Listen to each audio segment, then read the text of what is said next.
Всем привет, меня зовут Никита Соболев, и это продолжение лучшего курса по питону интервью с Алекс Вейгуд.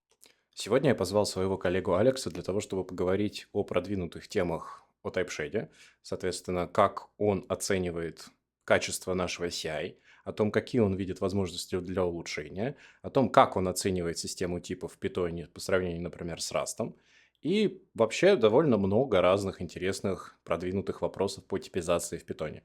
Поэтому, если эта тема вам близка, оставайтесь и давайте наслаждаться. Welcome to my channel, Alex. Can you please introduce yourself? It's great to be here. Yeah, I'm Alex. My day job currently is working at Astral, where I work on the Lenta Rough. And in my spare time, I do a lot of open source stuff in the Python community. So I'm a CPython core dev. I'm a TypeShed maintainer. I also maintain the typing focused linter Flake8 PYI, and I'm a triager with MyPy. And I Oh, maintain typing extensions as well. oh, very, very good list. I'm happy that you accepted this invitation, and I'm going to ask you about some deep TypeShed stuff. And I really want to know, are there any things that we can really improve in the TypeShed testing? Because right now there are a lot of checks, a lot of CI jobs. We check mostly everything that we can. What can we do better? What's your opinion? That's a really interesting question. I think, yeah, we already have a lot of tests that make sure that the annotations that we do have are good and that the stubs that we have are consistent with the runtime. I think probably the thing I would want to improve on is better stub generation, so that it's easier for people to just add baseline stubs which are of a decent quality and they don't have to work really hard to get that. We have stub generation scripts and they will produce very basic stubs, but those stubs aren't really worth much. There are easy ways that we can make them better. And we've got some contributors at MyPy that are working on stub gen quite a lot at the moment, which is great to see. But there's still so much more that we can do there, I think. So Yeah, that's where I would probably focus efforts right now. I also think that we don't have any side jobs on non-Linux, non-Mac OS, or non-Windows. We only have three operating systems here, and I think it might be a very good idea to run something like Solaris, or something like that. Yeah, yeah, it's interesting. I don't know that we've had many people complain about the quality of type checking on Solaris, for example. But if that's so I don't know how much of a problem that is. But if it is a problem, then I would definitely be in favor of that. Yeah, I'd be interested in talking to Solaris folks and seeing what the I yeah don't. whether that I think that not a lot of people use Solaris, so we don't have a lot of complaints there because you have to yeah not only use Solaris and CPython type checking, you also have to use some specific APIs for that, so you can see the actual problems. But yeah, yeah that's my point that I really want to see improved from time to time. Okay, yeah I think that this question is not really related to TypeShed, but I cannot simply skip it because I think it will be very interesting for my audience and for me as well. How do you find Rust and its type system compared to CPython? I've been enjoying it a lot. The last few days I've been refactoring a lot of tests, and it is a pain that you have to make every test compile before you can run a single one. Um, that part I'm not enjoying so much. I think the thing that I started learning Rust relatively recently in December, and the thing that surprised me most was that I was expecting it to be stricter than Python's type system in every way. And in reality, that wasn't the case. There's some things that you can do in Rust that you can't do in Python. For example, it's much easier to redefine a symbol to a different type later in the same function in Rust than it is in Python. MyPy typically won't let you do that. Pirate will never let you do that. So that took me by surprise. And the reason for that is that Rust scoping rules are such that it's possible to do that safely in Rust, whereas you couldn't do that safely in Python. But yeah, no, I'm loving writing Rust. It's It's very yes, it's refreshing. I think it's very refreshing definitely because yeah, when you write in Rust, you like compose programs, not just write them. You have to think everything through. You have to think about memory management. You have to think about exceptions and I mean, the lack of exceptions. Yes. It's very interesting. Yeah, I understand that. Okay, so if we're talking about type systems and their difference in different languages, what do you think about what are the biggest challenges for Python type system right now? I think we're at an interesting point in the type systems development over the last, since PEP 484, which was the PEP that introduced the type system, was introduced. We've had a lot of new features introduced in pretty much every Python release. So it's been a period of really rapid evolution. And right now, over the past year, we've seen the creation of the Typing Council and the creation of the first version of the typing spec. And I think Can you please the elaborate a little more on that? Because I'm pretty sure that a lot of people are not familiar with that. Thanks. Yeah. So the Typing Council is a new body that's been set up, which has several type checker authors represented in it, and several other people who have been heavily involved in the typing system for the last few years. They serve as an advisory body to the Steering Council, essentially, where the steering council delegates many decisions on PEPs to them. I think delegate might not be quite the right word because the steering council does have the final say, but it heavily takes their advice on board.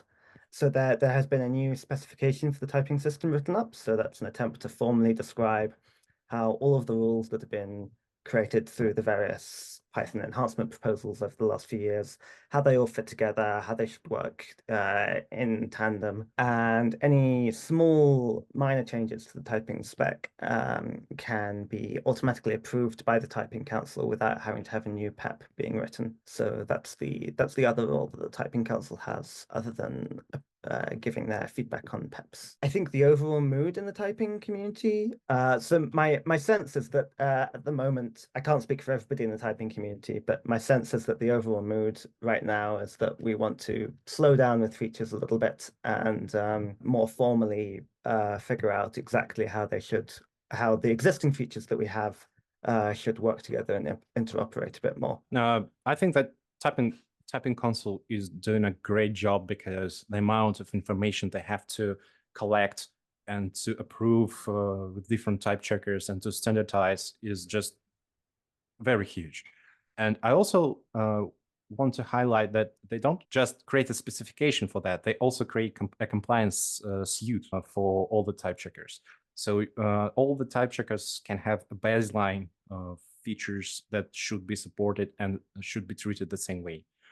I think that it was a long-awaited addition to the Python governance team. So very appreciate their work. I completely agree. Can you please share a bit of maybe a personal history? How did you start contributing to TypeShed? So it might be a good example for others who just want to start contributing, or just for someone who is not aware that they can contribute to TypeShed right now. Well, to go back a bit further, I originally started learning about Python typing because I was fairly new to Python, really, and I was using PyCharm. And PyCharm's type checker was on by default.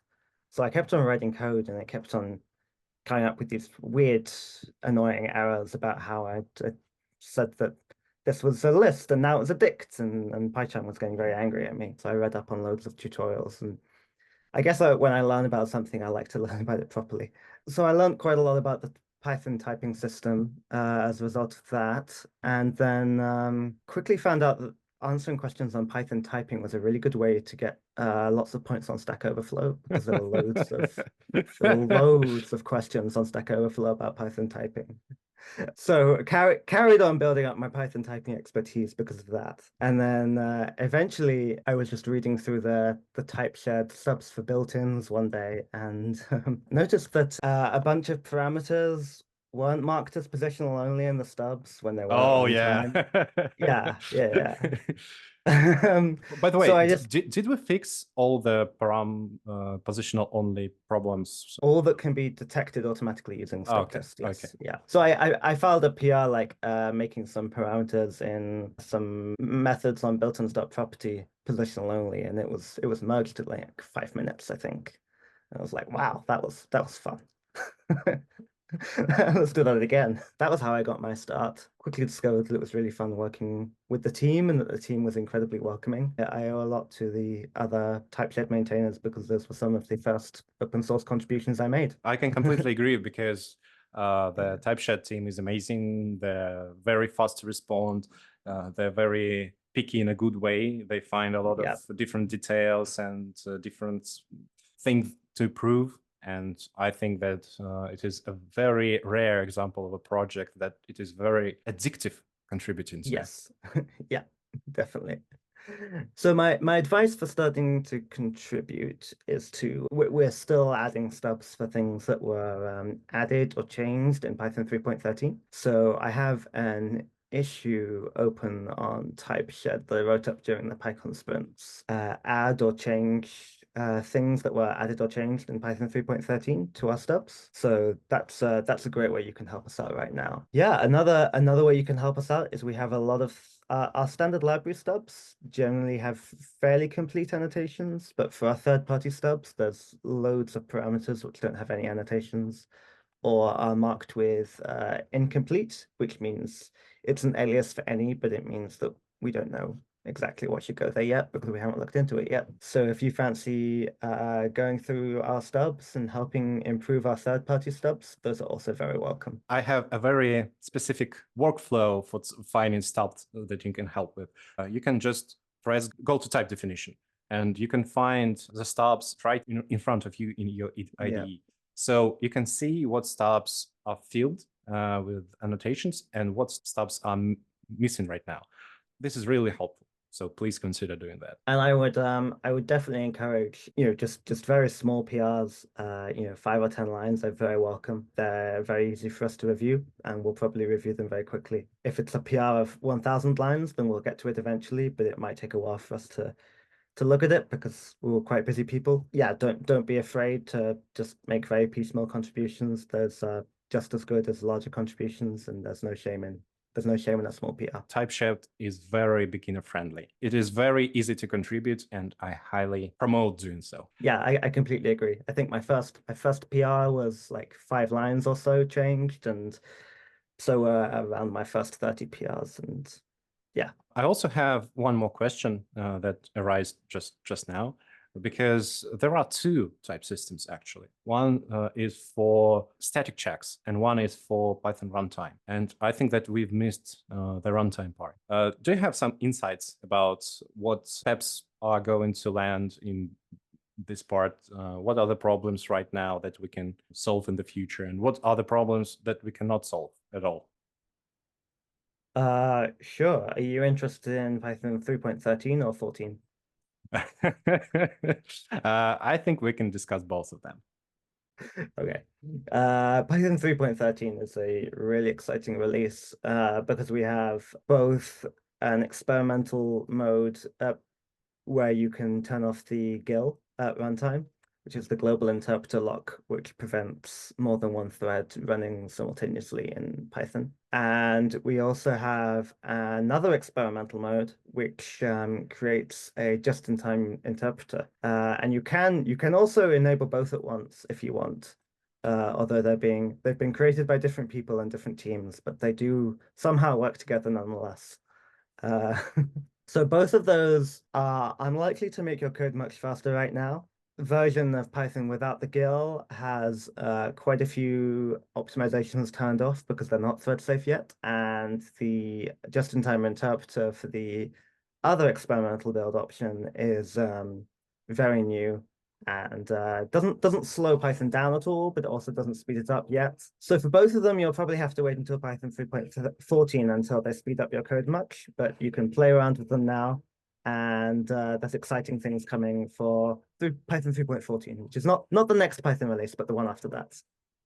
We'll hopefully have big speed ups for both single-threaded and multi-threaded code in Python 3.14. So not the Python release that's coming out in October, but the one that will be coming out in 2025, I suppose. we will hopefully be getting PEP 649, which is lazily evaluated annotations by default in Python. So currently, if you have a function that returns a class and then you define that class later on in the same file, or it's a method on that class that returns itself, then you'll get a name error if you try to reference that class that doesn't yet exist in the return type of that function or method. And you can get around that at the moment by doing from Dunder Future import annotations at the top of your file. But the problem with that is that it turns every annotation in your file into a string. So this breaks tools that do runtime introspection of annotations like the TypeGuard library or TriCast or Pydantic or FastAPI. And these tools have become really popular over the last few years. So originally the plan was from future import annotations to become the default in Python 3.10, but then that plan was scrapped because it was realized that it would break all of these tools. So the new plan is to have all annotations be runtime objects, just like they are now, but for those two runtime objects to be lazily evaluated on request using descriptors. This is quite a complicated change to implement, which involves lots of changes to the compiler and to the Python data model, but it should hopefully solve all use cases. It is currently halfway towards being implemented in CPython at the moment and should be landing in Python 3.14. And the work is being done by Jelle Psilstra. I hope I pronounced his surname correctly. Yeah, I think so. I think so, but I learned several times how to pronounce his name correctly. So yeah. Yeah. So he's the other typing module maintainer at CPython and also a TypeScript maintainer and Black core developer and MyPy maintainer and typing extensions maintainer. So he also does a lot of things. He does a lot of things. He is very active Yeah. in both CPython core development and in TypeShed and in typing extensions, because I think that he is the main maintainer of typing extensions, as far as I remember. Do you have any other examples of things that will be better in future versions of Python, considering runtime support of types? So for introspection, maybe some changes to inspect modules, something like that. Oh, inspect signatures. Has that been implemented? It's work in progress. Right. Yeah, so there's currently a proposal by Sahi Stochaka, again, I hope I pronounced his name correctly, to implement support for functions, better support for functions that have multiple signatures in Python. So we already support these in the static typing system via typing.overload, but at runtime, if you call inspect.signature on a function, then it will only ever give you one signature for that function.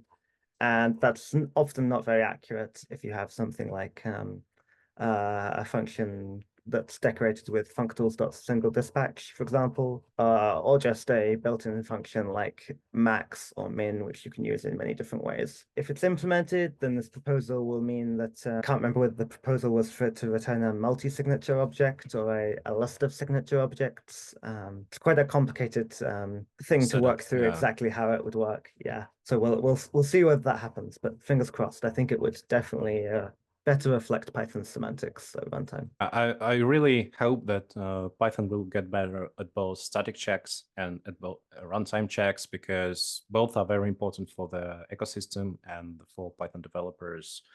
Typing is really interesting, and I highly recommend everyone to at least try to contribute to TypeShed and maybe some other tools like PyWrite, MyPy, and CPython and so on.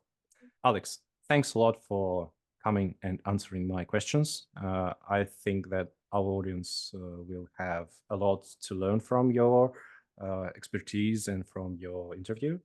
And it was a pleasure for me to see you here. So thanks. Thanks so much for inviting me. This was really fun.